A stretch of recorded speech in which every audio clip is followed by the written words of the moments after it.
ফেনীতে কোটা আন্দোলনকারীদের সঙ্গে পুলিশের সংঘর্ষ। ফেনীতে কোটা আন্দোলনকারীদের সঙ্গে পুলিশের সংঘর্ষ হয়েছে। আন্দোলনকারীদের ছত্রভঙ্গ করতে পুলিশ গুলি, রাবার বুলেট ও টিয়ার শেল নিক্ষেপ করেন। এ সময় বেশ কয়েকজন শিক্ষার্থী আহত হয়। প্রত্যক্ষদর্শীরা জানান, কোটা সংস্কারের দাবি ও আন্দোলনকারী শিক্ষার্থীদের হত্যার প্রতিবাদে বুধবার বিকেল 5:30টার দিকে ফেনী শহরের ট্রাঙ্ক রোড এলাকায় বিক্ষোভ মিছিল বের করেন একদল শিক্ষার্থী। তারা ফেনী শহরের সেন্ট্রাল স্কুলের সামনে থেকে ফেনীর বড় জামে মসজিদের সামনে অবস্থান নিয়ে সড়ক অবরোধের চেষ্টা করেন।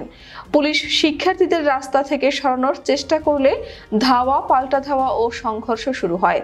পুলিশ টিয়ার শেল নিক্ষেপ করে। এক পর্যায়ে শিক্ষার্থীরাও রুখে দাঁড়ান। এ সময় শিক্ষার্থীরা শহরের তাকিয়া রোড হয়ে বড়বাজারে ঢুকে যায়।